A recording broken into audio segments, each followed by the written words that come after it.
అపోస్తులైన పౌలు గారు తిమోతికి రాసిన 2వ పత్రిక 3వ అధ్యాయము 6వ వచనం నుంచి చదువుకుందామండి. 6-7 వచనాలు కలిపి ఉంటే 2 వచనాలు చదువుకుందాం. పాప భరితులై నానా విధములైన దురాశల వలన నడిపింపబడి ఎల్లప్పుడూ నేర్చుకొనుచున్నను సత్య విషయమైన అనుభవ జ్ఞానము ఎప్పుడును పొందలేని అవివేక స్త్రీల యొక్క ఇండ్లలో చేర్చొచ్చి వారిని చెరపట్టుకొని పోవారు వీరిలో చేరిన వారు. ఒక మాట ఇక్కడ మనకు కనబడుతున్నది, మన గురించి వ్రాయించినట్టుగా కనబడుతున్నది. ఏంటది? పాపభరితులై నానా విధములైన దురాశల వలన నడిపింపబడి ఎల్లప్పుడూ నేర్చుకొనుచున్నను. ఏం చేస్తున్నామంటండి? మనము ఎల్లప్పుడూ వింటున్నామట, ఎల్లప్పుడూ నేర్చుకుంటున్నామట, ఎల్లప్పుడూ ఎక్కడ మీటింగ్లన్నా మనమే హాజరవుతామట, ఎక్కడ ప్రార్థనా కూడికలంటే మనమే హాజరవుతాం, ఏ ఆదివారాన్ని చూసినా మనమే గుడికి వెళ్ళి మొట్టమొదటిగా మనం కూర్చుంటాం. అయితే ఎన్నిసార్లు మనం విన్నా కూడా మనం ఎలా ఉన్నామంట చెప్తున్నాడు. ఎల్లప్పుడూ నేర్చుకొనుచున్నను సత్య విషయమైన అనుభవ జ్ఞానము ఎప్పుడునూ పొందలేని అవివేక స్త్రీల యొక్క ఇండ్లలో చొచ్చి అన్నాడు. అంటే ఎప్పుడు నేర్చుకుంటున్నా, వాక్యాన్ని శ్రద్ధగా వింటున్నా, దాన్ని నేర్చుకుంటున్నా కూడా మనకి ఏం రావట్లేదటండి? అనుభవ జ్ఞానం రావట్లేదటండి. ఎప్పుడు వింటున్నామట, కానీ మనకు రానిదంటే ఏదట? అనుభవ జ్ఞానం రావట్లేదటండి. అనుభవ జ్ఞానం ఎప్పుడు వస్తుందండి? ఏ విషయంలోనైనా మనకు అనుభవం రావాలంటే ఎప్పుడు వస్తుంది? అది అనుభవం రావాలి, అనుభవం రావాలి. వంటలో నీకు అనుభవం రావాలి. ఎప్పుడు వస్తుంది అది? వంకాయ కూర ఇలా వండాలి అని చెబితే వస్తుందా, చేస్తే అనుభవం వస్తుందా? చెబితే చెప్పడం వస్తుంది, వినటం వస్తుంది. అంతే కదా, అంతే కదండి. ఎప్పుడు అనుభవం వస్తుంది నీకు? చేయగా చేయగా చేయగా చేయగా ఏమొస్తుంది? అనుభవం అన్నది వస్తుంది. మొట్టమొదటిసారిగా సక్సెస్ఫుల్ గా వంటలు ఎవరు చేసిన ఆడవాళ్ళు ఎవరు కూడా ఉండరండి, అంతా ఫెయిలే. రెండోసారి, మూడోసారి, నాలుగోసారి, 10 సార్ల తర్వాత సక్సెస్ అవుతాం, చాలా చక్కగా చేయగలుగుతాం. అంతే కదండి. చాలా మంది వంటల విషయంలో ఒక అనుభవ జ్ఞానాన్ని సంపాదించుకోవటానికి మనం ప్రయత్నిస్తుంటాం. కొంతమంది ఆడవాళ్ళు ఏం చేస్తుంటారు? ముగ్గులలో అనుభవాన్ని సంపాదించడానికి ప్రయత్నిస్తుంటారు. పక్కింటి ఆవిడ కంటే నా ముగ్గు చాలా ఎక్సలెంట్ గా ఉండాలి, అసలు నా కలర్ రంగులు వేశానంటే అందరు అటువంటి వైపుగా వెళ్లే ప్రతి ఒక్కరు కూడా నా ముగ్గును చూసి వెళ్లాల్సిందే. అంటే అనుభవం ఎలా వస్తుంది? ఇంత చక్కగా ఎదుటి వ్యక్తి మనస్సును ఆకట్టుకోగలుగుతుందంటే అనుభవం ద్వారా, రోజు వేయటం ద్వారా, వేయటం అలా వేస్తూ ఉండటం ద్వారా కొంతకాలం తర్వాత ఏమైపోతుంది?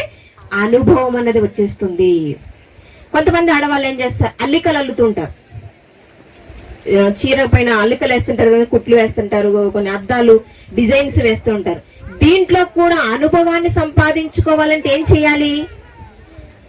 నువ్వు అనుభవాన్ని సంపాదించాలంటే ప్రతిరోజు కూడా నువ్వు వేస్తూ ఉండాలి, దాన్ని ప్రాక్టీస్ చేస్తూ ఉండాలి. ఒక్కో చీర పాడైపోతుంది, రెండో చీర, మూడో చీర అలా వేస్తూ ఉంటే ఏమైపోతుంది? నీకు ఆటోమేటిక్ గా ఒక 10 సార్లు కానీ చక్కగా అనుభవం వస్తుంది, చక్కగా నువ్వు వేగలు.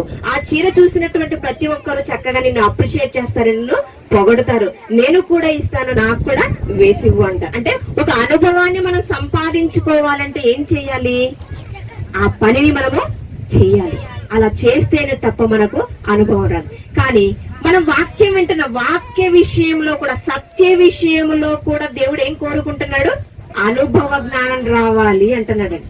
సత్య విషయమందు అనుభవ జ్ఞానము లేని అంటున్నాడు. అంటే ఇప్పుడు వాక్యం విన్న తర్వాత కూడా మనం ఏం చేయాలి? ఏం చేయాలమ్మా? అనుభవ జ్ఞానం రావాలి మనకు. సత్య విషయంలో, వాక్య విషయంలో మనకు అనుభవ జ్ఞానం రావాలంటే వాక్యం విన్న తర్వాత ఇంటికి వెళ్ళి నువ్వేం చేయాలి? ప్రాక్టీస్ చేయాలి. ఇంటికి వెళ్ళిన తర్వాత ఈ వాక్యం నేను విన్న తర్వాత ఇంటికి వెళ్ళి ప్రాక్టీస్ చేయాలి. ఇంటికి వెళ్ళి ఏం ప్రాక్టీస్ చేస్తాం? వంట అంటే ప్రాక్టీస్ చేస్తాం, ముగ్గులంటే ప్రాక్టీస్ చేస్తాం, అల్లికలంటే ప్రాక్టీస్ చేస్తాం, వాక్యాన్ని ఏం ప్రాక్టీస్ చేస్తాం అనుకోవచ్చు. కానీ అది ప్రాక్టీస్ చేస్తేనే వచ్చేది ప్రేమని దేవుని వల్ల. ఎందుకంటే అదే తిమోతి గారికి రాస్తూ ఒక మాట రాయించడం, ఒక మాట చదువుకుందాం. తిమోతికి రాసిన 1వ పత్రిక 4వ అధ్యాయం 7వ వచనం చదువుకుందాం. అపవిత్రములైన ముసలమ్మ ముచ్చటలను విసర్జించి, ఇక్కడ రాయబడినటువంటి ప్రతి మాటను బాగా ఆలోచించాలి ప్రేమణ దేవుని వాళ్ళ. నేను చెప్పే భాష మీకు అర్థమవుతుంది కదండి, చక్కగా వినబడుతుంది కదా. మరి వింటున్న మీరందరూ కూడా చాలా అలర్ట్ గా ఉండి చాలా జాగ్రత్తగా ఈ మాటలను ఆలకించాలి. అప్పుడే వాక్యం అన్నది మనకు అర్థమవుతుంది. ఎందుకంటే ఈ రోజు మనం ఒకటి నేర్చుకోవటానికి వచ్చాం, వచ్చిన తర్వాత ఇంటికి వెళ్ళి మనము ప్రాక్టీస్ మొదలు పెట్టాలి, దాన్ని అనుభవంలోకి తీసుకురావాలి, ప్రాక్టీస్ మొదలు పెట్టాలి. మీరు ఇంటికి వెళ్ళి ప్రాక్టీస్ చేయాలంటే మీరు ఏం చేయాలి? ఇప్పుడు చక్కగా వంకాయ కూర ఎలా చేయాలో చక్కగా ప్రొసీజర్ వింటేనే తప్ప ఇంటికి వెళ్ళి మీరు ప్రాక్టీస్ చేయలేరు. ఒకవేళ తప్పుగా ఒకటే దీని తర్వాత ఒకటి వేయాలి, ఒకటి తర్వాత ఒకటి వేయాలని మీరు పొరపాటుగా విన్నారనుకోండి, ఇంటికి వెళ్ళిన తర్వాత ఫెయిల్ అయిపోతుంది. కనుక ఇప్పుడు సత్య విషయంలో కూడా మీరు అనుభవం జ్ఞానం కలవారుగా ఉండాలి అంటే ఏం చేయాలి? ఇప్పుడు చాలా జాగ్రత్తగా వినాలి. ఇంటికి వెళ్ళిన తర్వాత ఏం చేయాలో దేవుడు మనకు చెప్తున్నాడు కాబట్టి ఇక్కడ చెప్తున్నాడు. ఒక మాట చదువుకున్నాడు. అపవిత్రములైన ముసలమ్మ ముచ్చటలను విసర్జించి ఏం చేయాలటండి? ముసలమ్మ ముచ్చటలను విసర్జించి. ముసలమ్మ ముచ్చట్లు అంటే తెలుసు కదండి, మీకు తెలియని చాలా కొన్ని వందల సార్లు వేల సార్లు ఈ మాటలు వినే ఉంటారు. ప్రతి పాస్టర్ గారు ప్రతి బోధకుడు చెప్తున్నటువంటి మాటలు. ముసలమ్మ ముచ్చటలను విసర్జించి. విసర్జించారా?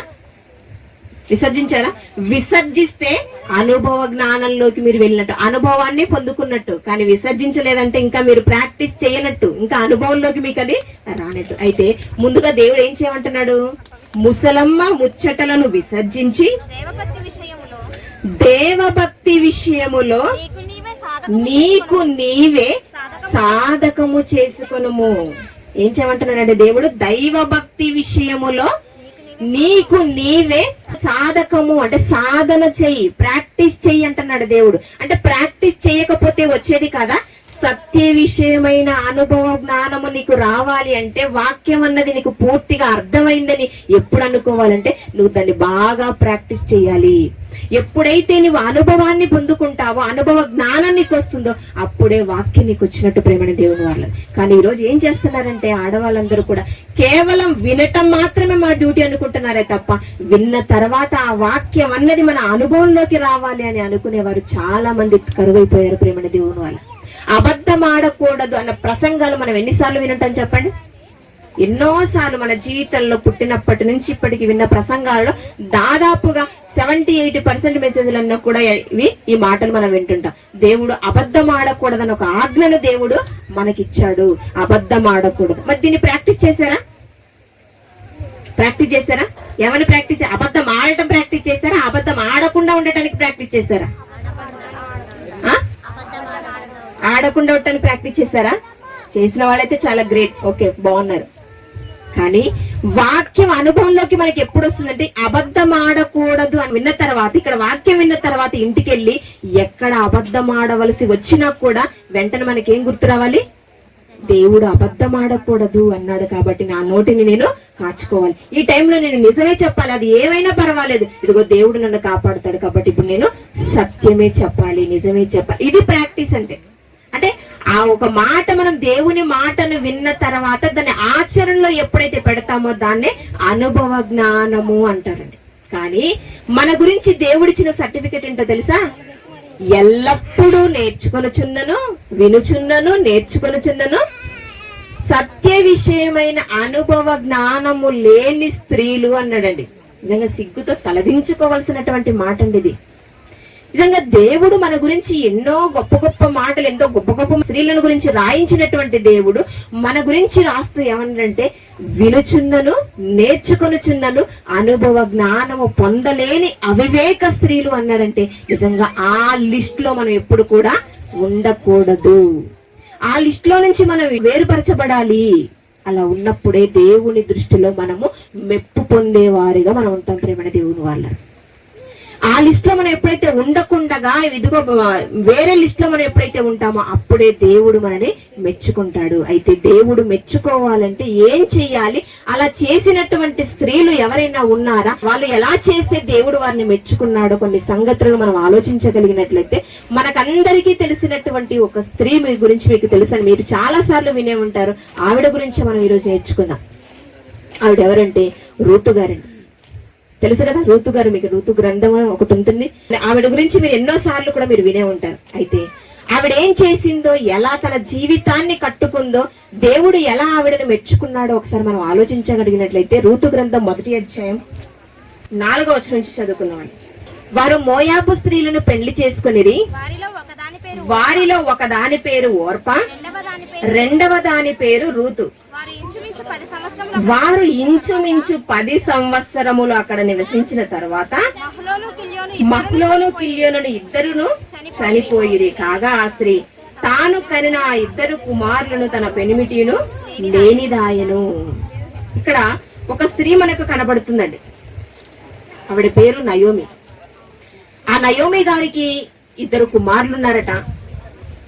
ఆ 2 కుమారులకు కూడా పెళ్లిళ్ళు చేసింది.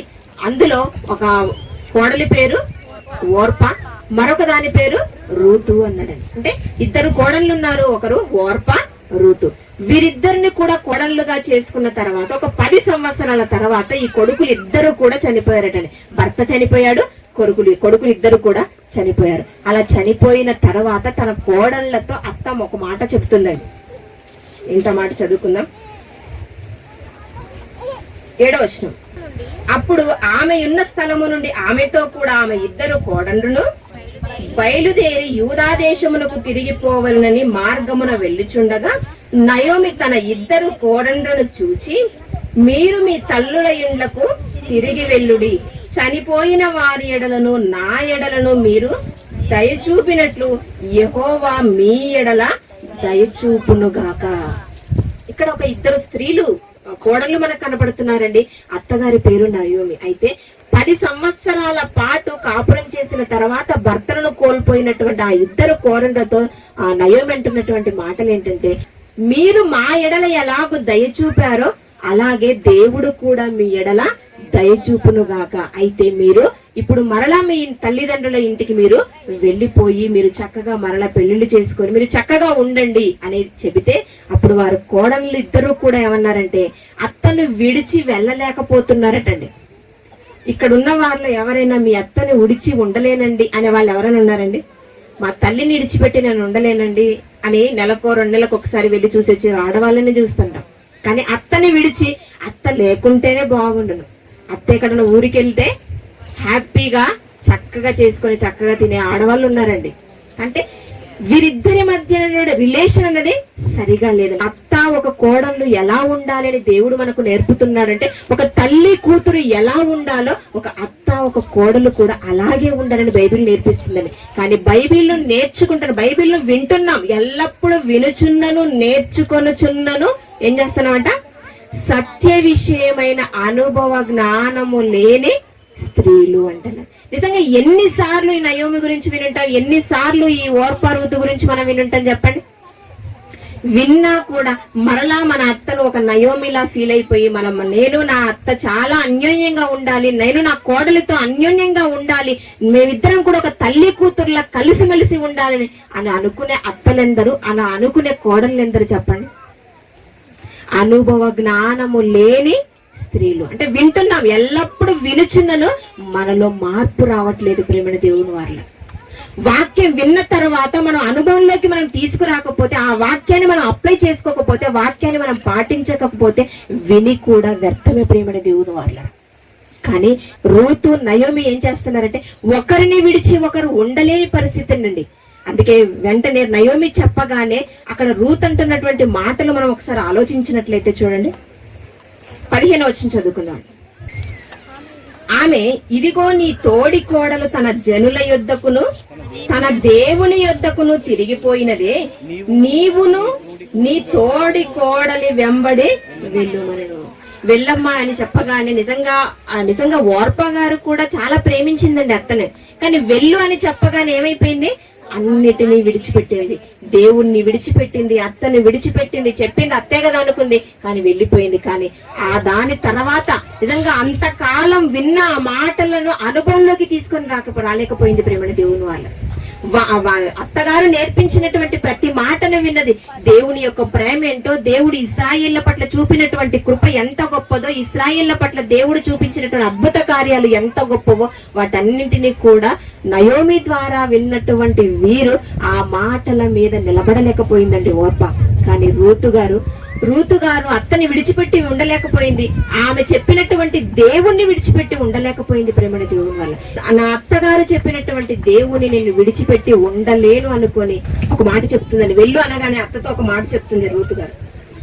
అందుకు రూతు 16వ వచనం, అందుకు రూతు నా వెంబడి రావద్దనియు నన్ను విడిచిపెట్టుమనియు నన్ను బ్రతిమాలు కొనవద్దు, నీవు వెళ్ళు చోటుకే నేను వచ్చేదను. అత్త ప్లీజ్ దయచేసి నా వెంట రావద్దన్న మాట నీ నోటి వెంట రాకూడదు. ఎంత మంచి మాట చెప్పండి, ఎంత చక్కగా వాళ్ళిద్దరి సంభాషణ ఉంటుందో ఒకసారి ఆలోచించండి. చక్కగా ఒక ఫ్రెండ్స్ ఎలాగైతే మాట్లాడుకుంటారో, ఒక స్నేహితులు ఎలాగైతే ఒక అక్క చెల్లెలు ఎలాగైతే మాట్లాడుకుంటున్నారో, ఒక అత్త కోడలి మధ్య ఉన్నటువంటి సంభాషణ మనకు వినబడుతుంది ప్రేమని దేవుని వల్ల. నీ వెంబడి రావద్దన్న మాట దయచేసి చెప్పొద్దత్తా అని చెప్పేసి మాట్లాడుతుందని అంటూ ఏమంటుందంటే, నీవు వెళ్ళు చోటుకే నేను వచ్చేదను, నీవు నివసించు చోటనే నేను నివసించెదను. నువ్వు ఎక్కడికి వెళతావో నేను అక్కడికే వస్తాను. నీవే జనంతో అయితే ఉంటావో, ఏ ప్రజల మధ్య అయితే నువ్వు బ్రతుకుతాననుకుంటున్నావో ఆ ప్రజల మధ్య నేను బ్రతుకుతాను. నీ జనమే నా జనము, నీ దేవుడే నా దేవుడు. నువ్వెక్కడైతే చచ్చిపోతావో నేను కూడా అదే స్థలమందు మృతి పొందదు. ఈ మాట ఎవరితో అంటారండి? మామూలుగా మనం ఆలోచిస్తే ప్రియుడు ప్రియురాలు, భార్యాభర్తల మధ్య ఈ మాటలు మనకు కనపడతాయి. తల్లి పిల్లల కంటే కూడా భార్యాభర్తలు, ప్రియుడు ప్రియురాల మధ్య జరుగుతుంది ఇలాంటి సంభాషణ. నువ్వు చచ్చిపోయావంటే నేను కూడా నీతో పాటే చచ్చిపోతాను, నువ్వు లేక నేను బ్రతకలేను. ఇవన్నీ మాటలు కూడా వారి మధ్య వినపడతాయండి. కానీ ఒక రూతు ఒక అత్తతో మాట్లాడుతుందంటే ఎంత ప్రేమ వీరిద్దరి మధ్య ఉందో ఒక్కసారి ఆలోచించండి ప్రేమని దేవుని వారు. ఒక అత్త ఒక కోడలి మధ్య ఇంత ప్రేమానురాగాలు నెలకొన్నాయి అంటే అది దేని వల్ల తెలుసా? అది దేవుడిని బట్టి. దేవుడు ఎంత గొప్పవాడో ఒక అత్త తన కోడలికి నేర్పించిందండి. అంటే అప్పటి వరకు కూడా రూతు మోయాబు స్త్రీ, అంటే అన్య దేశపు స్త్రీ, అన్య జనాంగము స్త్రీ, దేవుడు అంటే తెలియనటువంటి ఒక స్త్రీ, యెహోవా దేవుడిని ఎరగనటువంటి ఒక స్త్రీని తన కోడలిగా చేసుకున్నప్పటికీ కూడా తన ప్రేమ చేత తన కోడల్ని మార్చుకుందండి. తన ప్రేమ చేత తన కోడలు హృదయాన్ని మార్చేసింది. నిజంగా నా అత్త లేకుండా నేను ఉండలేననే స్థితికి వచ్చింది అంటే ఒక కోడలు తన అత్త తన కోడలి ఎంతగా ప్రేమించుంటుందో ఒకసారి ఆలోచించండి ప్రేమని దేవుని వాళ్ళు. అంతగా ప్రేమించి తన హృదయాన్ని మార్చుకుంది, చివరకు దేవునిలో అన్య స్త్రీని నిలబెట్టుకోగలిగింది అంటే నిజంగా ప్రేమలో ఎంత గొప్పతనం ఉందో ఒకసారి ఆలోచించండి ప్రేమని దేవుని వాళ్ళ. కనుక మనం కూడా వీరిని చూసినప్పుడు, వీరి గురించి మనం వింటున్నప్పుడు మనం ఏం చేయాలంటే దాన్ని అనుభవంలోకి తీసుకురావాలి. అనుభవ జ్ఞానాన్ని మనం పొందుకోవాలి. ఒక అత్త ఒక కోడలు ఎలా ఉండాలో మనకు దేవుడు నేర్పాడు. అలా నేర్పించినప్పుడు మనము మన జీవితంలో దాన్ని చేయాలి. అలా చేసినప్పుడే మనం ఏం చేసినట్టు అనుభవ జ్ఞానాన్ని మనము పొందుకోండి. మా అత్తండి అస్సలు కుదరదు, నేను ఎంత ప్రేమించినా ఆవిడ ప్రేమించదండి అంటుంటారండి చాలా మంది స్త్రీలు. ఈ మాటలు విన్నప్పుడల్లా వాళ్ళు వచ్చి మాతోనే మాట్లాడి, మా అత్త గురించి మీకు తెలియదక్క, చాలా డేంజరు అంటుంటారు. ఆమె డేంజరే కాదని కాదు, మోయాబు స్త్రీలలో నుంచి వచ్చినటువంటి రూతు కూడా చాలా డేంజర్ అయి ఉండొచ్చు. కానీ ఏం చేసింది? తన ప్రేమ చేత తన కోడల్ని మార్చుకుంది. దేవుడి గురించి నువ్వు చెప్పు, దేవుడి యొక్క గొప్పతనం, దేవుడు చూపుతున్నటువంటి ప్రేమను నువ్వు ఒక్కసారి ఆ వ్యక్తికి నువ్వు ప్రేమ గురించి చెబితే ఆటోమేటిక్ గా వారు మారిపోతారు, ఆటోమేటిక్ గా వారు స్పందిస్తారు. అలా దేవుని గురించి చెప్పి ప్రతి మనిషి యొక్క మనస్సును మనము మరలు కొల్పగలగాలి ప్రేమ దేవుని వల్ల. అంటే ఒక వాక్యం మనం విన్న తర్వాత దాన్ని ఏం చెయ్యాలి? సత్య విషయమైన అనుభవ జ్ఞానం మనం పొందాలి. అనుభవ జ్ఞానాన్ని పొందుకోవాలంటే ఇంటికి వెళ్ళిన తర్వాత దాన్ని ఏం చేయాలి? ప్రాక్టీస్ మొదలు పెట్టాలి. ఇంటికి వెళ్ళిన తర్వాత అత్తతో ఎలా ఉండమన్నాడో నువ్వు ప్రాక్టీస్ చేయాలి, కోడలతో ఎలా ఉండమన్నాడో దేవుడు నువ్వు ప్రాక్టీస్ చేయాలి. అలా చేస్తే నిజంగా ఒక వ్యక్తి నిజంగా అత్తని మారు మనస్సు లేనిదైతే నీ ప్రేమను బట్టి అత్త మారిపోతుంది. దేవుని తెలుసుకోండి. ఒకవేళ నీ కోడలు దేవుని నమ్మలేదా, నీ అత్తగా నువ్వు ఆవిడను ప్రేమించగలిగితే ఒక నయోమిలా నీ కోడలు నువ్వు మార్చుకోగలవు. కానీ ఇక్కడ రూతు మారిన తర్వాత ఎలాంటి స్థితిలోకి వెళ్ళిందో మనం ఒకసారి ఆలోచించగలిగినట్లయితే, నీ జనమే నా జనము, నీ దేవుడే నా దేవుడు, నీవెక్కడ చనిపోతే నేను కూడా అక్కడే చావటానికి సిద్ధపడతాను అంట. నిజంగానండి, ఎంత ప్రేమించిందండి. చివరకు తను పుట్టినప్పటి నుంచి ఉన్నటువంటి తల్లిదండ్రులను వదులుకుంది.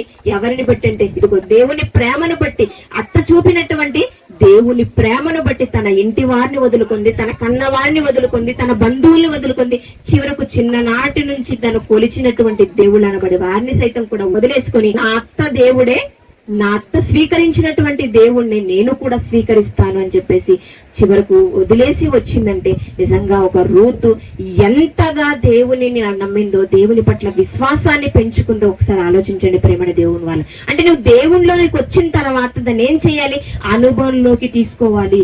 రూతు వినటమే కాదు, దాన్ని ఏం చేసింది? అనుభవంలోకి దాన్ని తీసుకుంది. అత్త ఎంతగా ప్రేమించిందో, అత్త ప్రేమను పొందుకోవటమే కాదు, తను కూడా అత్త మీద అంతే ప్రేమను చూపించింది. కాబట్టి తన జీవితంలోకి సత్య విషయమైన అనుభవ జ్ఞానాన్ని పొందుకుంది. అలా సత్య విషయమైనటువంటి అనుభవ జ్ఞానాన్ని ఆవిడ పొందుకుంది. కాబట్టే దేవుడు ఆవిడ గురించి ఏం చేశాడో తెలుసు. దేవుడు ఆమెకి ఇచ్చినటువంటి గిఫ్ట్, దేవుడు ఆమెకి ఇచ్చినటువంటి ప్రాధాన్యత ఏంటి అని మనం ఒకసారి ఆలోచించగలిగినట్లయితే, ఇదిగో మనం చదువుకుంటున్నటువంటి మాటలు ఎక్కడి నుంచి చదువుకుంటున్నా, ఏ గ్రంథంలో నుంచి చదువుకుంటున్నామండి? ఋతు గ్రంథం. ఎవరు మనం ఇప్పుడు ఇంతసేపు మాట్లాడుకుంటున్నటువంటి ఆవిడ పేరు మీదే ఒక గ్రంథమే వ్రాయబడింది అంటే దేవుని మనస్సులో ఆవిడ ఎంత మెప్పును పొంది ఉంటే ఆవిడ పేరునే ఒక బైబిల్లో ఒక గ్రంథాన్ని రాయిస్తాడో మీరు ఆలోచించండి ప్రేమణ దేవుని వల్ల. ఆవిడ పేరు మీద ఒక పుస్తకాన్ని రాయించాడు దేవుడు బైబిల్లో. అంటే ఇదిగో నేటికి కూడా ఆ గ్రంథాన్ని మనం చదువుకుంటున్నాము అంటే దేవుని మనస్సులో ఎంత గొప్ప స్థానాన్ని ఆవిడ సంతరించుకుందో ఒకసారి ఆలోచించండి ప్రేమణ దేవుని వాళ్ళు. అంటే మనుషుల మనస్సులలో ఒక నయోమి మనస్సులో స్థానాన్ని సంపాదించుకోవడానికి ప్రయత్నించలేదండి. ఇదిగో ఆ దేవుడు మనుషులను ఇంతగా ప్రేమిస్తున్నప్పుడు ఆ దేవుడిని కూడా నేను అంతగానే ప్రేమించాలి. ఆ దేవుడి కోసం నేను ఎవరినైనా వదులుకోవాలి, నా బంధువులైనా వదులుకోవాలి, నా తల్లిదండ్రులైనా వదులుకోవాలి, నా స్నేహితులైనా వదులుకోవాలని అందరినీ విడిచి వచ్చింది కనుక, దేవుణ్ణి వెంబడించింది కాబట్టి ఆ స్త్రీని దేవుడు గొప్పగా చూశాడు ప్రేమణ దేవుని వాళ్ళని మెచ్చుకున్నాడు. అలా మెచ్చుకుని ఏం చేశాడంటే ఆవిడ పేరు మీనే ఇదిగో పరిశుద్ధ గ్రంథములో ఒక గ్రంథము, ఒక పుస్తకంగా ఆమె పేరునమే ఒక గ్రంథాన్ని లిఖింప చేశాడు. అంటే దేవుని మనస్సులో ఒక ప్రాధాన్యతను ఆవిడ సంతరించుకుంది ప్రేమణ దేవుని వల్ల. నీ గురించి ఇదిగో దేవుడు గొప్పగా చెప్పాలంటే ఇదిగో నువ్వు కూడా సత్య విషయమైన అనుభవ జ్ఞానాన్ని పొందుకోవాలి. కేవలం దేవుని మాటలు విని ఇక్కడి నుంచి వెళ్ళిపోవటం కాదు. ఇక్కడి నుంచి వెళ్ళేటప్పుడు దేనికోసం మనం వెళ్ళాలి? ప్రాక్టీస్ చేయటం కోసం, మనం అనుభవ జ్ఞానాన్ని పొందుకోవటం కోసం మనం ఇంటికి వెళ్ళాలి. కానీ ఎప్పుడైతే అనుభవ జ్ఞానం కోసం మనం వెళ్ళకుండా కేవలం ఏదో ఏం మాటలు చెప్తారో విని వచ్చేద్దాం అనుకుని మనం వచ్చేస్తాం అనుకోండి, దానివల్ల మనకి ఏ ప్రయోజనము కూడా ఉండదు ప్రేమని దేవుని వాళ్ళ. ఏ ప్రయోజనం కూడా ఉండదు. ఒక పని మనం రావాలి అనుకున్నప్పుడు దాన్ని ప్రాక్టీస్ చేస్తేనే తప్ప రాదు. అందుకే దైవ భక్తి విషయంలో కూడా ఏముండాలని చెప్తున్నాడు దేవుడు. నిజంగా నువ్వు భక్తి కలిగినటువంటి స్త్రీగా నువ్వు గుర్తింపబడాలి అంటే ఏం చేయాలంటే ఆ భక్తి విషయంలో నువ్వు సాధన చేయాలి. దేవ భక్తి విషయములో నీకు నీవే సాధకము చేసుకొను అంటున్నాడు. కేవలం బాప్తిస్మం తీసుకుంటే కేవలం నేను క్రైస్తవురాలని చెప్పుకున్నంత మాత్రాన దేవుడిని మనం మెచ్చుకోవడం ప్రేమణ దేవుని వాళ్ళ. దేవుడు మెచ్చుకోవాలంటే కొన్ని క్యారెక్టర్స్ మనలో ఉండాలి, కొన్ని లక్షణాలు మనలో ఉండాలి. అప్పుడే దేవుడు మనం మెచ్చుకుంటాడు ప్రేమణ దేవుని వాళ్ళ. ఇంకా ఎలాంటి లక్షణాలు మనలో ఉండాలో ఒకసారి మనం బైబిల్లో బట్టి మనం ఆలోచించుకుందాం. ఇందాక చదువుకున్నటువంటి పాఠ్య భాగం తిమోతికి రాసిన మొదటి పత్రిక 2వ అధ్యాయం 10వ వచనం చదువుకుందాం. దైవ భక్తి గలవారమని చెప్పుకొని స్త్రీలకు తగినట్టుగా సత్క్రియల చేత తమ్మును తాము అలంకరించుకొనవలెను. ఏం చెప్తున్నాడండి దేవుడు? దైవ భక్తి గలవారమని చెప్పుకొని స్త్రీలకు తగినట్టుగా. దైవ భక్తి గలవారమని చెప్పుకున్న స్త్రీలు కాదు, అలా చెప్పుకునే వారికి తగ్గ ప్రవర్తన మనలో ఉండాలి అంటాడు. తగ్గ ప్రవర్తన అంటే ఏంటి? ఐశ్వర్య రాయ్ అన్నారు అనుకోండి, మీకు అందరికి తెలుసు కదండి. ఐశ్వర్య రాయ్ చీముడు ముక్కేసుకొని చింపుడు చుట్టేసుకొని ఐశ్వర్య రాయ్ అని పేరు పెట్టుకుంటే మనం ఎలా ఉంటుంది చెప్పండి. నీ పేరు అడుగుతాం, పేరు అడగానే ఐశ్వర్య రాయ్ అన్నారనుకోండి ఏం చేస్తా? వెంటనే పగలబడి నవ్వుకుంటా. ఎందుకు? ఐశ్వర్య రాయ్ అంటే చాలా అందంగా ఉంటేనే తప్ప ఐశ్వర్య రాయ్ అన, అవునా కాదా? అంటే పేరుకు తగినటువంటి రూపం మనకు కనబడట్లేదు. మరి దైవ భక్తి కలిగినటువంటి స్త్రీని నేనని చెప్పుకుంటున్నాను. నేను చాలా దైవ భక్తురాలండి, నేను క్రైస్తవురాలండి అని మనం చెప్పుకుంటున్నాం. అలా చెప్పుకుంటున్నప్పుడు మనం ఎలా ఉండాలట? క్రైస్తవ స్త్రీకి తగినటువంటి ప్రవర్తన మనలో ఉండాలి. కేవలం చెప్పుకోవటం కాదు, ఆ స్త్రీకి తగినటువంటి ప్రవర్తన మనలో ఉన్నప్పుడే మనము క్రైస్తవ స్త్రీలుగా పిలువబడతాం. మరి క్రైస్తవ స్త్రీలు అంటే ఎలా ఉంటారు? బొట్టు లేకుండగా, తెల్లని చీరతో, గాజులు లేకుండగా, ఇది మనకు తెలుసు, అవునా కదా? సమాజంలో ఉన్నటువంటి అంటే క్రైస్తవ స్త్రీలు అంటే ఎలా ఉండారంటే ఇదిగో బొట్టు లేకుండా ఉండాలి, గాజు లేకుండా ఉండాలి, ఆ తెల్ల చీర ప్రతి ఆదివారం గుడికి వెళ్ళేటప్పుడు తెల్ల చీర మాత్రమే కట్టుకొని వెళ్ళాలి. ఇది క్రైస్తవ స్త్రీకి ఉండేటటువంటి ఒక లక్షణాలుగా ఈరోజు క్రైస్తవ బోధల్లో మనకు కనపడుతున్నాయి. అయితే దేవుడు ఏం చెప్తున్నాడో మనం ఒకసారి ఆలోచించగలిగినట్లయితే ఒక మాట అదే మాట చదువుకుందాం. దైవ భక్తి గలవారమని చెప్పుకున్న స్త్రీలకు తగినట్టుగా సత్క్రియల చేత తమ్మును తాము అలంకరించుకొనవలెను. సత్క్రియల చేత తమ్మును తాము అలంకరించుకోవాలట. అంటే దేనితో అలంకరించుకోవాలట? దైవ భక్తి కలిగినటువంటి స్త్రీ. నువ్వు క్రైస్తవురాలివి అనుకుంటే దేనితో అలంకరించుకోవాలటండి? తెల్లని చీరతో కాదు, లేదా బంగారు వస్త్రాలతో కాదు, నీకు నచ్చినటువంటి వెలగల వస్త్రములతో కాదు. దేనితో అలంకరించుకోవాలని దేవుడు కోరుకుంటున్నాడు? సత్క్రియల చేత తమ్మును తాము అలంకరించుకోవాలి. సత్క్రియలు ఎక్కడ దొరుకుతాయి? చెవి కమ్మలు ఎక్కడ దొరుకుతాయి? షాప్ లో దొరుకుతాయి. గాజులు ఇవి ఒక చోట దొరుకుతాయి. ఆ చీరలు ఇంకొక చోట దొరుకుతాయి. సత్క్రియలు దొరికే చోటని ఎక్కడ మనకు బోర్డు కనపట్లేదేంటి? ఎక్కడ దొరుకుతాయి? సత్యము అంటే ఏంటి? సత్యము అనగా వాక్యము. నీ వాక్యమే సత్యము. సత్క్రియలు అంటే ఏంటి? వాక్య సంబంధమైనటువంటి క్రియలు. క్రియ అంటే ఏంటి? పని. అంటే వాక్య సంబంధమైనటువంటి పనులు.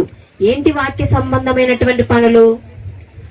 వాక్యం ఏదైతే చెబుతుందో దాని ప్రకారమే మనము ప్రవర్తించాలి. ఇదే సత్య సంబంధమైనటువంటి క్రియ, సత్క్రియ. అబద్ధం ఆడకూడదు, ఇది సత్క్రియ. అంటే ఇప్పుడు దీని చేత మనల్ని మనము అలంకరించుకోవాలంటే ఎలా అలంకరించుకోవాలి?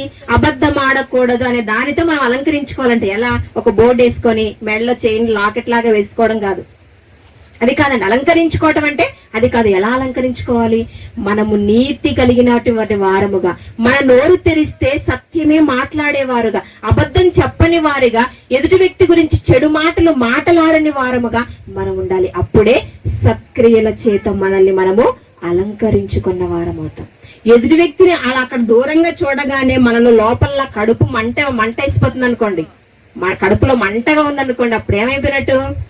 సత్క్రియలు కాదు, సత్యానికి వ్యతిరేకమైనటువంటి కార్యక్రమాలు మనలో ఉన్నాయి. మరి సత్క్రియలు అంటే ఎలా ఉండాలంటే ఇదిగో దేవుడు ఏదైతే వద్దు అన్నాడో అది మనం ఎప్పటికీ కూడా చేయకూడదు.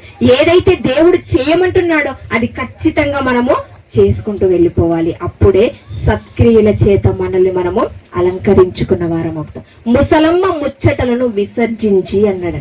అపవిత్రములైన ముసలమ్మ ముచ్చట్లను విసర్జించి అంటే పక్కన పడేసేమన్నాడు. వాటి జోలికి మీరు వెళ్ళకూడదు అన్నాడు. అంటే ఎట్టి పరిస్థితిలో మనము అక్కడికి వెళ్ళకూడదు. అలా ఎప్పుడైతే వెళ్ళకుండా మనం ఉంటామో సత్క్రియల చేత మనల్ని మనము అలంకరించుకున్న వారం అవుతాం. ఇదిగో దేవుని కొరకు ఆలోచించేవారు.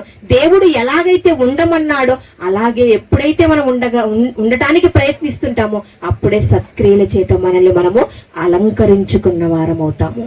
అయితే సత్క్రియల చేత అలంకరించుకున్నటువంటి స్త్రీలు ఎవరైనా ఉన్నారా? ఉంటే వాళ్ళు ఎలా ఉన్నారు? వారి జీవన విధానం ఎలా ఉంది? వాళ్ళ ప్రవర్తన తీరు ఎలా ఉందో మనం ఒకసారి ఆలోచిస్తే వారిని చూసి మనం కొన్నైనా నేర్చుకోగలమేమో. కనుక దేవుడు అలా నేర్చుకోవాలన్న ఉద్దేశంతోనే దేవుడు కొన్ని విషయాలను బైబిల్ గ్రంథమందు కొంతమంది స్త్రీలను మన కొరకు రాయించాడు. ప్రేమని దేవుని వారు ఒకసారి ఆ మాటను మనం చూడగలిగినట్లయితే పేతురు రాసిన మొదటి పత్రిక ఒక స్త్రీ గురించి మనం ఇప్పుడు ఆలోచిద్దాం. పేతురు రాసిన మొదటి పత్రిక 3వ అధ్యాయము 4వ వచనం నుంచి చదువుకున్నాం. సాధువైనట్టు మృదువైనట్టునైనా గుణమును అక్షయ అలంకారము గల మీ హృదయపు అంతరంగ స్వభావము మీకు అలంకారముగా ఉండవలెను. అది దేవుని దృష్టికి మిగుల విలువ గలది. చూడండి ప్రేమని దేవుని వల్ల దేవుడి దృష్టికి నువ్వు మెప్పును సంపాదించుకోవాలంటే, దేవుని మనస్సులో నువ్వు మెప్పును కోరుకుంటే నువ్వు ఎలా ఉండాలట, దేవుడి దృష్టిలో నువ్వు గొప్పదానిగా ఉండాలి అంటే దేవుని దృష్టికి ఏది విలువైందో చెబుతున్నాడు ఇక్కడ. నువ్వు విలువైన దానిగా దేవుని మనస్సులో నువ్వు గుర్తింపబడాలి అంటే ఏం చేయాలట, సాధువైనట్టియు మృదువైనట్టియునన్న గుణమను అక్షయ అలంకారము. అంటే సాధువైనట్టు అంటే మనకు తెలుసు ప్రేమ దేవుని కోపం అనేది ఉండకూడదు. అనవసరంగా ఎవరి మీద కూడా మనము కోపాన్ని తెచ్చుకోకూడదు, చీటికి మాటికి కోపపడకూడదు. ఇవన్నీ కూడా ఎలాంటి లక్షణాలు అంటే దైవ భక్తి గలవారమని చెప్పుకున్న స్త్రీలకు తగినటువంటి లక్షణాలు ప్రేమని దేవుని వల్ల. చదువుకుందాం ఇంకా. అక్షయ అలంకారము గల మీ హృదయపు అంతరంగ స్వభావము మీకు అలంకారముగా ఉండవలను, అది దేవుడి దృష్టికి మిగుల విలువ గలది. దేవుని ఎడల విలువైనటువంటి ఒక బ్రతుకును బ్రతికినటువంటి స్త్రీలను మనకి ఇక్కడ పరిచయం చేస్తున్నాడు. ఒక స్త్రీ గురించి పరిచయం చేస్తూ దేవుడు ఇక్కడ రాస్తున్నాడు. ఆ మాట చదువుకున్నాం. అటువలే పూర్వము దేవుని ఆశ్రయించిన పరిశుద్ధ స్త్రీలను తమ స్వపురుషులకు లోబడి ఉండుట చేత తమ్మును తాము అలంకరించుకునిరి. ఒక స్త్రీ మనకు కనపడుతుందండి. ఆవిడ ఎలా అలంకరించుకుందో దేవుడు ఇక్కడ మనకు రాయించాడు. ఏం చేసిందట, అటువలనే పూర్వము దేవుని ఆశ్రయించినటువంటి స్త్రీ అంటే నేను దేవుని కుమార్తెను, నేను క్రైస్తవురాలు, నేను దేవునిలో మరి పరిశుద్ధపరచబడిన దాన్ని, నేను పవిత్రురాలని అనుకుంటే అలా అనుకున్నటువంటి స్త్రీ ఎలా ఉందో చెప్తున్నాడండి. దేవుని ఆశ్రయించిన పరిశుద్ధ స్త్రీలను తమ స్వపురుషులకు లోబడి ఉండుట చేత తమ్మును తాము అలంకరించుకునిది. నిజంగా నీవు దేవుడి దృష్టికి విలువైన దానిగా నువ్వు ఉండాలి అంటే, దేవుణ్ణి నువ్వు ఆశ్రయించిన దానిగా ఉండాలంటే మొట్టమొదటిగా ఆయన చెప్తున్నటువంటి మాట ఏంటో తెలుసా, తమ స్వపురుషులకు లోబడి ఉండుట చేత తమ్మును తాము అలంకరించుకోవాలి. అంటే నీ స్వంత పురుషునికి అంటే నీ భర్తకు మీరు లోబడి ఉండాలి. మీ భర్తకు మీరు మీ మాట ఎదురు ఇవ్వకుండా ఆ భర్తకు ఎప్పుడైతే మీరు లోబడి జీవిస్తారో అది దేవుడి దృష్టికి మిగుల విలువైనది అంటున్నాడు ప్రేమని దేవుని వాళ్ళ.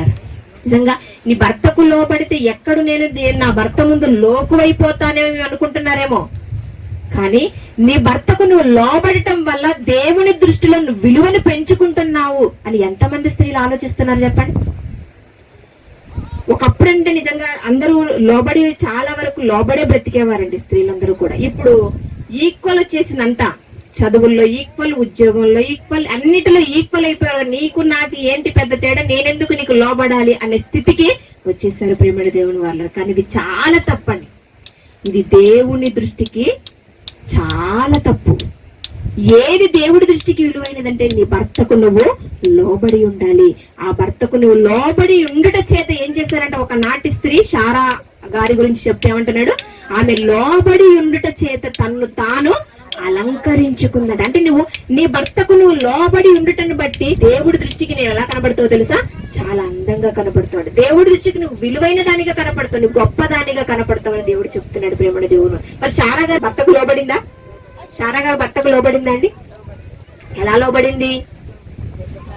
ఒకనాడు అబ్రహాము గారితో దేవుడు వచ్చి ఏమన్నాడు, నువ్వు ఫలానా నేను చూపించు దేశమునకు నువ్వు ప్రయాణమై బయలుదేరు వెళ్ళు అనగానే అబ్రహాం గారు ఏం చేశారు, వెంటనే బయలుదేరి వెళ్ళిపోయాడు. తనతో పాటు భర్తతో పాటు ఎవరు వచ్చేసారు, భార్య వచ్చేసిందని శారా గారు వచ్చేసారు. అంటే భర్త ఒక చోటికి వెళ్ళాలి అని చెప్పినప్పుడు వెంటనే నువ్వు బయలుదేరాలి అనగానే ఎక్కడికి వెళ్ళాలి, ఎందుకు వెళ్ళాలి అని ఈయన దేవుణ్ణి ప్రశ్నించలేదు, చివరకు భర్తను ఈమె కూడా ప్రశ్నించలేదు. అంటే దేవుని మాటకు అబ్రహాము గారు ఎలాగైతే లోబడ్డారో భర్త మాటకు కూడా శారా విలువిచ్చి లోబడింది. నా భర్త ఎక్కడికి వెళితే నేను అక్కడికే వెళ్ళిపోతాను, నా భర్త ఎక్కడికి రమ్మంటే అక్కడికి వచ్చేస్తానండి. ఆయన మాటకు కట్టుబడి లోబడి ఆయన వెంబడించి ఆయన వెంటనే వెళ్ళిపోయింది ప్రేమని దేవుని వాళ్ళు. ఈ రోజులాగా మనం ఉన్నటువంటి పరిస్థితుల్లాగా ఆ రోజు పరిస్థితి లేవండి. రమ్మనగానే ఏ కారో బుక్ చేసుకొని లేదా ఒక ఆటోనో మాట్లాడుకొని లేదా ఒక బస్ కు బయలుదేరి వెళ్ళిపోయే పరిస్థితులు ఈ రోజు ఆ రోజుల్లో లేదు. అంతే కదండి. ఈ రోజు ప్రయాణం అంటే చక్కగా కారు వస్తుంది, ఇంటికి చక్కగా వెళ్ళిపోతున్నారు, చక్కగా ఏ ప్రాంతానికి వెళ్ళాలో ఆ ప్రాంతానికి వెళ్ళిపోతున్నారు. కానీ ఆ రోజుల్లో ఎలా ఉండే పరిస్థితి, ఎక్కడికి వెళ్ళాలన్నా కూడా ఒంటల మీదే ప్రయాణం చేసేటటువంటి పరిస్థితి, కాలినడకనే వెళ్ళేటటువంటి పరిస్థితి ప్రేమణ దేవుని వల్ల. ఒంటలంటే ఒంట మీద ఎక్కే పరిస్థితి లేదండి. ఆ ఒంటలు గాడిదలు ఉంటే వాటి మీద తన దగ్గర ఉన్నటువంటి ఆహార వస్తువులు, నీళ్లు, అట్లాంటివన్నీ కూడా బరువులన్నీ కూడా వాటి మీద మోస్తూ వాటిని నడిపించుకుంటూ వీరు కాలినడకన వెళ్ళేటటువంటి పరిస్థితి. మరి అలాంటి పరిస్థితిలో కూడా శారా గారు ఏ రోజు అబ్రహాముని ఎదురు మాట్లాడలేదు, అబ్రహాముని నిందించలేదు. ఏంటి నన్ను ఇలా నడిపిస్తున్నావు, నువ్వంటే నువ్వు పురుషుడివి, నువ్వు చక్కగా నడుస్తావు, మరి నేను ఆడదాన్ని కదా, మరి నేను ఎలా నడవాలి, నా కాళ్ళు లాగుతున్నాయి, ఏంటి ఇంత దూరం నడిపిస్తున్నావు, ఇవేం కూడా శారా గారు మాట్లాడలేదండి. అబ్రహాము గారి మాటకు లోబడింది ప్రేమని దేవుని వల్ల. ఆ తర్వాత ఇంకొక సందర్భాన్ని మనం చూస్తేనండి నిజంగా ఆశ్చర్యం అనిపిస్తుందండి. శారా గారు అబ్రహాముకి ఎంత గొప్పగా లోబడింది అంటే, వృద్ధాప్య వయసులో ఉన్నా కూడా, ముసలి వయసులో ఉన్నా కూడా అబ్రహాము గారికి చాలా చక్కగా లోబడిందండి. ఆ సందర్భాన్ని మనం ఒకసారి ఆలోచించినట్లయితే ఆదికాండము 18వ అధ్యాయము 2వ వచనం నుంచి చదువుకున్నాడు. అతడు కన్నులెత్తి చూచినప్పుడు 3 మనుషులు అతని ఎదుట నిలవబడి ఉండిరి. అతడు వారిని చూచి గుడారపు వాకిట నుండి వారిని ఎదుర్కొనేటకు పరిగెత్తి నేల మట్టుకు వంగి, ప్రభువా, నీ కటాక్షము నా మీద నున్న ఎడల ఇప్పుడు నీ దాసుని దాటిపోవద్దు. ఇక్కడ ఒక సందర్భం జరుగుతుందండి. ఏంటంటే అబ్రహాం గారికి 3 మనుషులు కనబడ్డారట.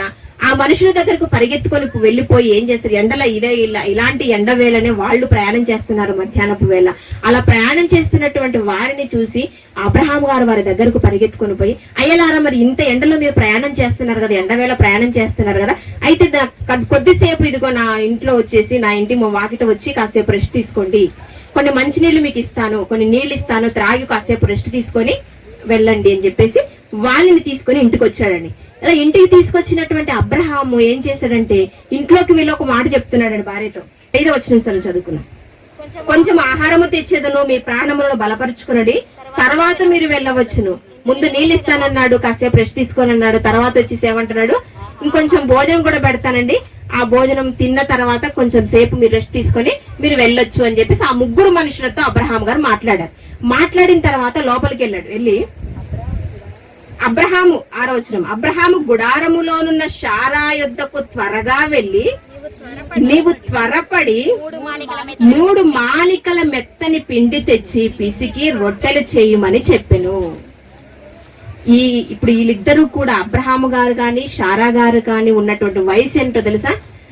16-20 ఏళ్ల పడుచు వాళ్ళు కాదండి. వీళ్ళ వయసు ఏంటో తెలుసా? అప్పటికి సుమారుగా 90 దాటి ఉన్నటువంటి వయసు అండి ఇది. అలాంటి వయసులో ఉన్నటువంటి వీళ్ళు, అబ్రహాము గారు కూడా ఏం చేస్తున్నాడటండి, పరుగెత్తి వెళ్ళి, అబ్రహాము గారు శారా యొద్దకు పరుగెత్తి, 90 ఏళ్ల ముసలాయన పరిగెత్తుకుంటూ వెళ్తాడండి. చెప్పినా కూడా స్లోగా చిన్నగా నవ్వుతున్నాడు. ఏంటి అంత స్లోగా నడుస్తున్నావా అన్నాను. మనం గట్టిగా అరిసామనుకోండి, అప్పుడు ఏమంటాడు, ముసలోని నడవలేను కదా అంటుంటాడు. కానీ అబ్రహాం గారు ఏం చేస్తున్నారట, అబ్రహాం గారు త్వరగా పరుగెత్తి గుడారములో ఉన్నటువంటి శారా దగ్గరికి వెళ్ళి ఏం చెప్తున్నాడట, అమ్మ నువ్వు కూడా ఏం చేయాలి, నువ్వు కూడా నిదానంగా చేస్తావేమో, అలా చేయకూడదు, నువ్వేం చేయాలి, త్వరగా 3 మానికల మెత్తని పిండి పిసికి రొట్టెలు చేయి. 3 మానికలు అంటే ఎంతో తెలుసండి? 3 మానికలు అంటే, మానిక అంటే 2.5 కేజీలండి. అంటే సుమారుగా 3 మానికలు అంటే 7.5 కేజీలు. 7.5 కేజీల పిండి పిసకాలటండి. పిసికి అది కూడా ఎంత, ఒక గంట, ఒక పూట టైం ఇవ్వలేదు. ఏం చేయమంటున్నాడు, ఆల్రెడీ వాళ్ళని భోజనానికి కూర్చోబెట్టాడు. వాళ్ళు అంతే కదండి, వాళ్ళు వచ్చారు, వాళ్ళ గెస్టులన్నీ కూడా ఇంట్లో పెట్టాడు, కూర్చోబెట్టాడు. పెట్టిన తర్వాత ఈవిడ వంట చేయమంటున్నాడు. ఎంత పిండి, 7.5 కేజీల పిండి పిసికి త్వరగా నువ్వు రొట్టెలు చేయన్నాడు. అలా చెయ్యనా గానీ నీకేమైనా మైండ్ ఉందా? 7.5 కేజీలు, 1 కేజీ కాదు, ఒక 2 చపాతీ లేదా 2 రొట్టెలు అంటే చేస్తాను. 7.5 కేజీల పిండి చేయమంటున్నా అంటే నీకేమైనా మైండ్ పనిచేస్తుందా అంటారు ఈ రోజు ఆడవాళ్ళు. అంతే కదండి, ఒక మనిషి వచ్చాడు భోజనం పెట్టనగానే, అడిగావా నన్ను, ఇంట్లో ఉందా లేదని అడిగావు, ముందు అడగాలి కదా నన్ను, చిన్నగా అంటుంటారండి. కానీ శారా గారు అలా కాదు ప్రియమైన దేవుని వాళ్ళ. నా భర్త ఒకరిని భోజనానికి పిలిచాడంటే నా భర్త చెప్పాడు కాబట్టి నేనేం చేయాలి, ఏ వయసులో ఉన్నా, 90 ఏళ్ల వయసులో ఉన్నా కూడా నేను నా భర్తకు లోబడాలి, నా భర్త చెప్పినటువంటి మాటకు నేను లోబడాలనుకొని వెంటనే ఆ పిండి పిసికి ఏం చేసిందంట, త్వరగా రొట్టెలు చేసిందంట. ఆ రొట్టెలు చేసేలోపు ఈయనేం చేశాడు, మందకెళ్ళాడు, గొర్రెని తీసుకొని వచ్చాడు, వంట సిద్ధం చేశాడు, మటన్ అంతా వండించాడు, చక్కగా తీసుకుని వెళ్ళి భోజనానికి వారు వడ్డించాడు. అంటే నా వయసు ఏంటి అని ఆలోచించలేదండి ఒక శారా గారు. అంటే త్వరగా, అంటే ఆ వయసులో కూడా త్వరపడి భర్త మాటకు లోబడి వచ్చినటువంటి దైవ సేవకులకు ఆతిథ్యం ఇవ్వాలి అని ఆలోచిస్తుంది అంటే ఒకసారి ఆలోచించండి ప్రేమని దేవుని వల్ల. అందుకే శారా గురించి ఆ మాట రాయించాడండి. దైవ భక్తి గలవారమని చెప్పుకున్న స్త్రీలకు తగినట్టుగా ఎవరున్నారు అంటే ఒక శారా గురించి దేవుడు రాయించాడు ప్రేమని దేవుని వల్ల. ఇంత కొంచెం చదువుకున్నాం కదండి, పేతురు రాసిన పత్రికలు వస్తే మళ్ళా చదువుకుందాం. పేతురు రాసిన మొదటి పత్రిక 3వ అధ్యాయము 5వ వచనం చదువుకున్నాం. అటువలే పూర్వము దేవుని ఆశ్రయించిన పరిశుద్ధ స్త్రీలను తమ స్వపురుషులకు లోబడి ఉండుట చేత తమ్మును తాము అలంకరించుకొనిది. అంటే దేవుడి దృష్టికి విలువగా బ్రతికిన వారు, దేవుణ్ణి ఆశ్రయించిన స్త్రీలు ఎవరైనా ఉన్నారు అంటే వాళ్ళ లిస్ట్ లో మొట్టమొదటిగా దేవుడు ఎవరి పేరు రాయించాడండి, శారా గారి గురించి చెప్తున్నాడు. 6వ వచనం, ఆ ప్రకారము శారా అబ్రహామును యజమానుడని పిలుచుచు అతనికి లోబడి ఉండెను. చూడండి ప్రేమని దేవుని వల్ల నిజంగా దేవుని ఆశ్రయించినటువంటి ఒక స్త్రీ, పరిశుద్ధమైనటువంటి జీవితాన్ని కలిగినటువంటి స్త్రీ, దేవుడి దృష్టికి విలువైనటువంటి జీవితాన్ని కలిగినటువంటి ఒక స్త్రీ ఉందండి. అది శారా గురించి దేవుడు మాట్లాడుతున్నాడంటే నిజంగా దేవుడు శారా గారి జీవితాన్నంతటినీ కూడా చూస్తూ వచ్చాడు ప్రేమని దేవుని వల్ల. మనకేం తెలుసు అంటే శారా గారు తప్పు చేసిందని మాత్రమే తెలుసండి. శారా గారు నవ్విందని, శారా గారు అబ్రహాము గారి విషయంలో తప్పు చేసిందని ఆ విషయం మాత్రమే నాకు తెలుసు. కానీ దేవునికి ఎలా లోబడింది, తన భర్తకు ఎలా గౌరవాన్ని ఇచ్చింది, తన భర్త మాటకు ఎలా లోబడి ఉందన్న విషయాన్ని మనం ఆలోచించట్లేదు. కానీ దేవుడు శారా గారి జీవితాన్ని అంతటిని కూడా ఆలోచించి ఇదిగో క్రొత్త నిబంధన గ్రంథంలో కూడా మరలా ఆవిడ గురించి రాయించాడు. అది కూడా ఎలాంటి లిస్ట్ లో రాయించాడు అంటే దేవుణ్ణి ఆశ్రయించినటువంటి పరిశుద్ధ స్త్రీలు, ఆ స్త్రీలలో మొట్టమొదటిగా మనకు శారా గారి గురించి చెప్తున్నాడు ప్రేమని దేవుని వాళ్ళు. అంటే నీ భర్తకు నువ్వు లోబడి ఉండాలి, అది దేవుడి దృష్టికి మిగుల విలువైనది అని చెప్తున్నాడు ప్రేమని దేవుని వాళ్ళ. అంటే ఈ రోజు దేవుడి దృష్టికి మనము మెప్పు పొందాలి అంటే, దేవుడి దృష్టిలో విలువైనటువంటి ఒక స్థానాన్ని మనం సంపాదించుకోవాలంటే ఇదిగో ఒక నయోమి రూతులో మన జీవితం ఉండాలి. అలాంటి ప్రేమ మన కుటుంబంలో మనము నెలకొల్పుకొనగలగాలి. అప్పుడే దేవుని మనస్సులో మన స్థానాన్ని సంపాదించుకోగలం.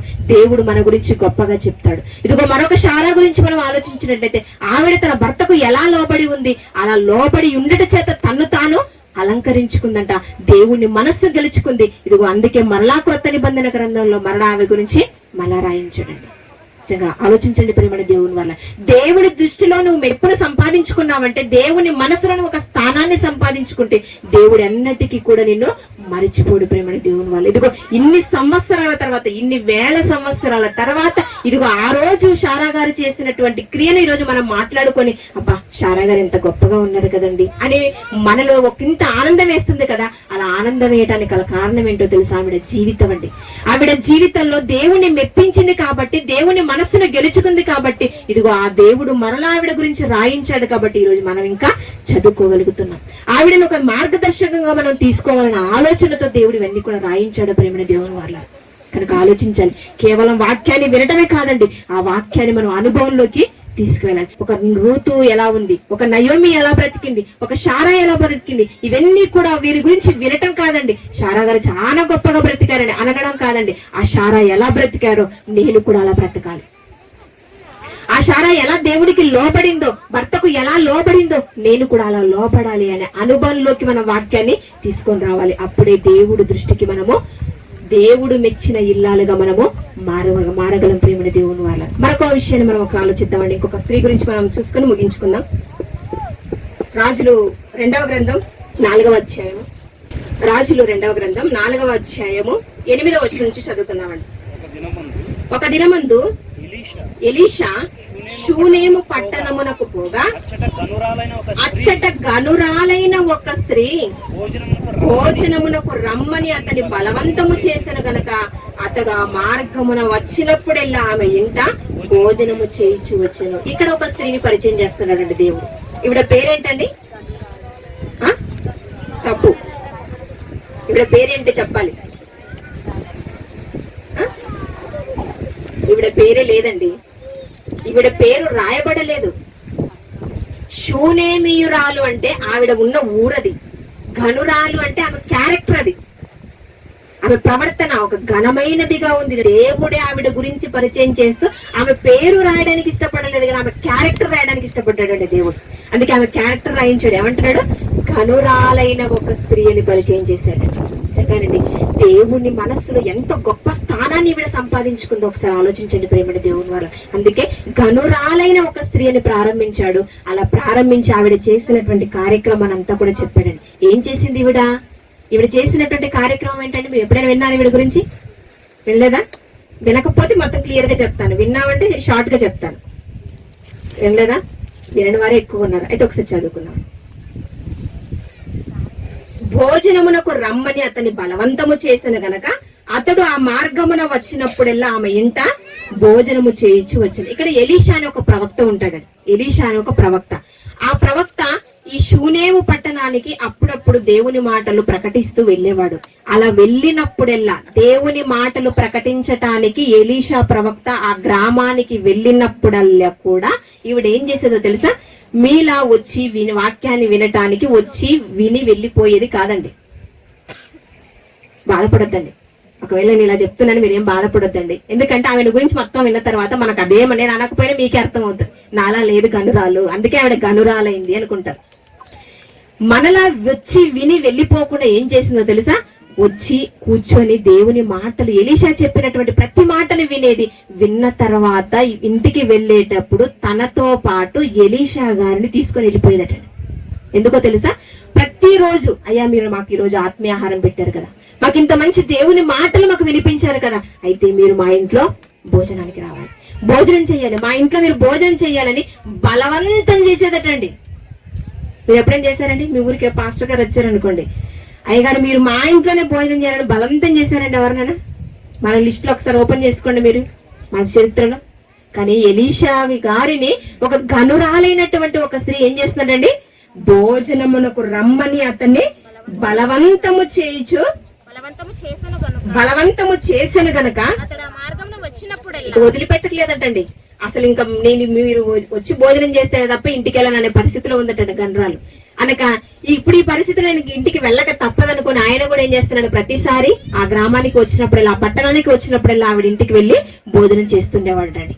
అంటే ఈయన వాక్యాన్ని ప్రకటించడానికి వచ్చాడు, ఆవిడ ఇంటికి తీసుకోలేని భోజనం పెట్టేసి. ఇంతే కాదండి, ఇంతటితోనే ఆగలేదటండి. ఆవిడ ఆలోచించింది, ప్రతిసారి ఆయన వస్తున్నాడు, మా ఇంట భోజనం పెడుతున్నాను, భోజనం వండుతున్నాను పెడుతున్నాను, చక్కగా ఆయన తిని మళ్ళా వెళ్ళిపోతున్నాడు.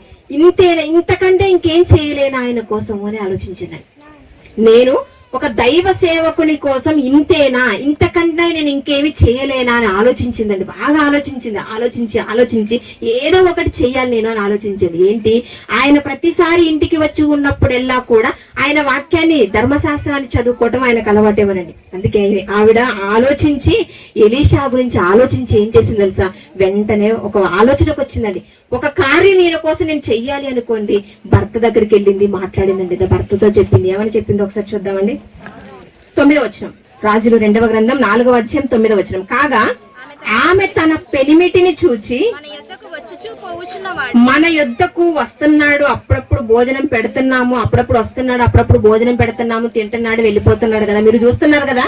ఇది ఆయన ఎలాంటి వ్యక్తి అంటే, భక్తిగల దైవజనుడని నేను ఎరుగుదును, కావున మనము అతనికి ఏం కట్టించాలనుకుంటున్నది? ఒక చిన్న ఇల్లు కట్టిద్దాం అంటుందండి. మన భాషలో చెప్పుకుంటే ఒక చిన్న గది ఆయనకు, ఒక చిన్న రూమ్ ఆయన కోసం కట్టిద్దాము అనుకుంటారండి. నా కొడుకు ఒక రూమ్ వేయాలి అనుకుంటారు. నా కొడుకు ఆస్తి ఎంత ఉంది, కనీసం నా కూతురికి ఒక చిన్న ఇల్లు అయినా, ఒక చిన్న రూమ్ అయినా కట్టిస్తే బాగుంది. ఇది మనం మన పిల్లల గురించి ఆలోచిస్తాం కదా. దైవ సేవకుని కోసం ఎవరైనా ఆలోచిస్తారో చెప్పండి? దైవ సేవకుడు అది కూడా ఎప్పుడు ఉండటానికి కాదటండి.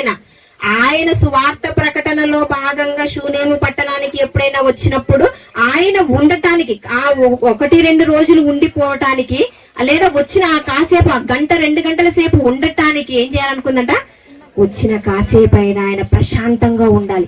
నా ఇంట్లోకి వచ్చినప్పుడు ఇదిగో మాతో పాటు మా కుటుంబంలో ఆయన ఉండకూడదు.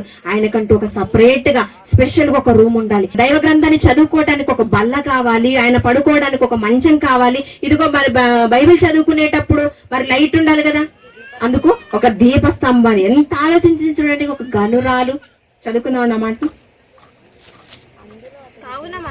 10వ కావున మనము అతనికి గోడ మీద ఒక చిన్న గది కట్టించి అందులో అతని కొరకు మంచము, బల్ల, పీట, దీపస్తంభమును నుంచుదుము.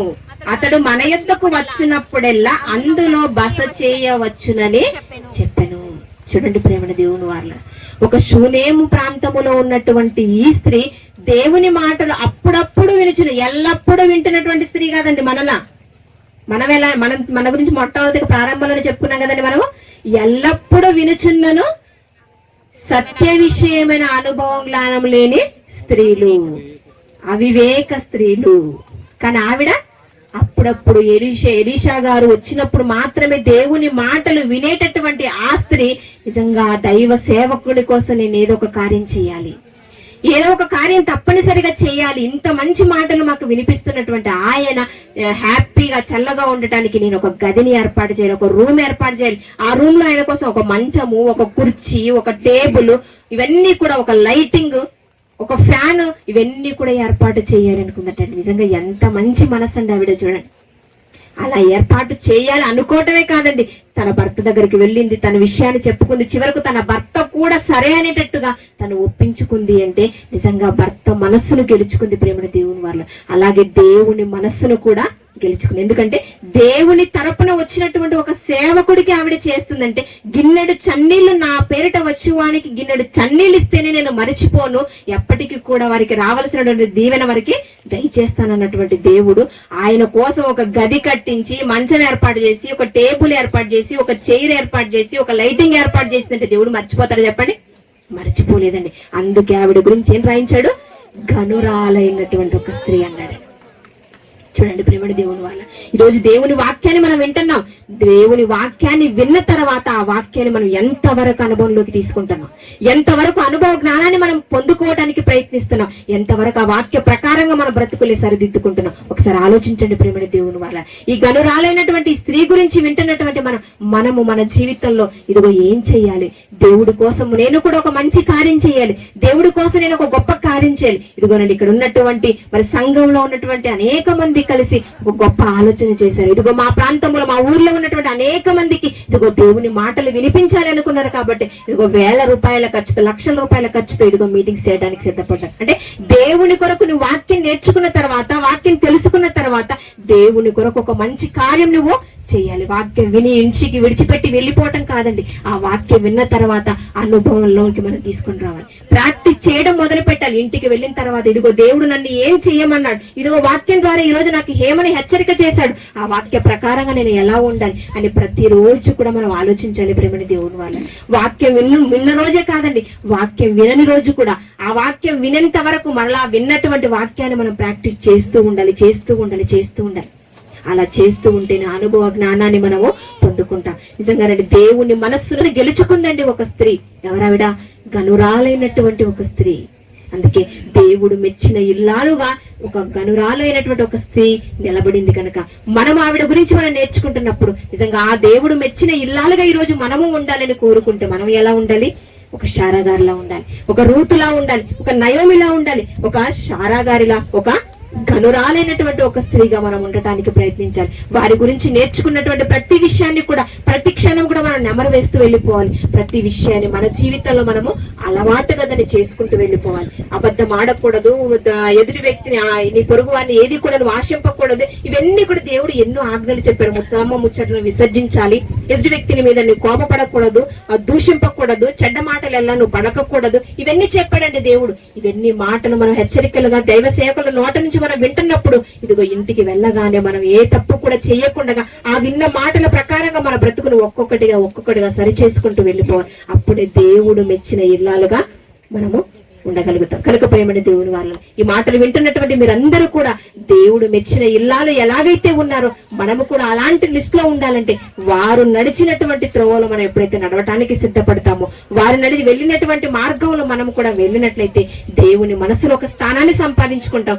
దేవుడు మెచ్చుకున్న ఇల్లాలుగా మనము కూడా మారటానికి అవకాశం ఉంటుంది. కనుక ప్రేమ దేవుని వల్ల ఈ మాటలు విన్నటువంటి ప్రతి ఒక్కరూ కూడా ఈ మాటలు మీ మనసునందు భద్రపరుచుకొని ఇక నుంచి ఇంటికి వెళ్ళిన తర్వాత అనుభవంలోకి వాటిని తీసుకొని, ఇదే మాటలు కాదండి, మీరు ఏ మాటలు దేవుని మాటలు వింటున్నటువంటి ప్రతిసారి కూడా వాటిని అనుభవంలోకి తీసుకురండి. అనుభవ జ్ఞానాన్ని నేర్చుకోండి. వాక్య ప్రకారంగా బ్రతుకుతూ ఉండడానికి సిద్ధపడండి. అప్పుడే దేవుడు మనను బట్టి సంతోషపడతాడు. ప్రేమని దేవుని ప్రార్థన చేసుకున్నాం. మమ్మల్ని అతిమిక్కిలిగా ప్రేమించిన మా ప్రియ పరలోకపు తండ్రి, మీకు వందనాలు తండ్రి. మీ మనస్సులో స్థానాన్ని గెలుచుకున్నటువంటి అనేక మంది స్త్రీలు మాకు పరిచయం చేశారు నాయన. అలాంటి స్త్రీలుగా మమ్మలను కూడా చూడాలన్న ఆశ మీ మనసులో ఉంది తండ్రి. కనుక నేనైనా ఎంతో మంది స్త్రీలను మా కోసం గ్రంథస్థం చేయించారు తండ్రి. వారి ప్రవర్తన, వారి ఆలోచన తీరు, వారి నడవడిక ప్రతిదీ కూడా మా కొరకు గ్రంథస్థం చేయించారు తండ్రి. వారి గురించి వింటున్నప్పుడు, వారి గురించి నేర్చుకుంటున్నప్పుడు, వారి గురించి చదువుకుంటున్నటువంటి మేమునైనా మా ప్రవర్తనను కూడా మార్చుకుని తండ్రి అనేక మందికి మార్గదర్శకవంతమైనటువంటి జీవితాన్ని మేము జీవించే భాగ్యమును ప్రసాదించండి తండ్రి. లోకములో ఉన్నవారు ప్రవర్తించినట్టుగా, లోకములో ఉన్నవారు దూషించే మాటలు, చెడ్డ మాటలు ఇవన్నీ పలుకుచున్నప్పుడు వారిని చూసి మేము కూడా అలా మారిపోకుండా తండ్రి మాకు మార్గదర్శకంగా నిలిచినటువంటి ఎంతో మంది స్త్రీల జాబితా మీరు ఉంచారు. కనుకనైనా వారిని బట్టి మా జీవితాలు సరి చేసుకుంటూ వారి మార్గములు మేము నడుచుకుంటూ తండ్రి మీ ఇష్టాన్ని మేము ఈ భూమి మీద నెరవేర్చి మీకు ఇష్టమైన పిల్లలుగా ఈ భూమి మీద బ్రతకగలిగే అవకాశమును మాకు ప్రసాదించమని కోరుకుంటున్నాను తండ్రి. ఈ మాటలు విన్నటువంటి బిడ్డలందరినీ జ్ఞాపకం చేసుకున్న తండ్రి, ఈ మాటలు వారి అనుభవంలోనికి తీసుకుని తండ్రి ప్రతి మాటను అనుభవపూర్వకంగా వారు తెలుసుకునే భాగ్యమును ప్రసాదించండి తండ్రి.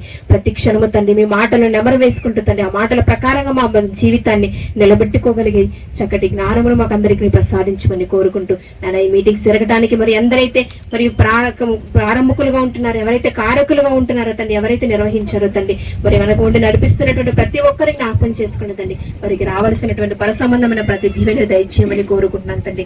మరి ఇక్కడ ఉన్న ఎంతో మంది స్త్రీలు ఉన్నారని వారిని జ్ఞాపకం చేసుకోండి తండ్రి. మరి వారి జీవితాల్లో తండ్రి నిన్ను గెలిపించేవారుగా, నిన్ను సంతోషపెట్టేవారుగా, నీ మనసులో స్థానాన్ని సంపాదించుకునే ఆలోచన వారు చేయలాగా సహాయం చేయమని కోరుకుంటూ యేసుక్రీస్తు వారి అతి శ్రేష్టమైన నామముల కొద్ది మా ప్రార్థన అడిగి వేడుకొని చుట్టినా మా తండ్రి. ఆమేన్. అందరికీ వందనాలు.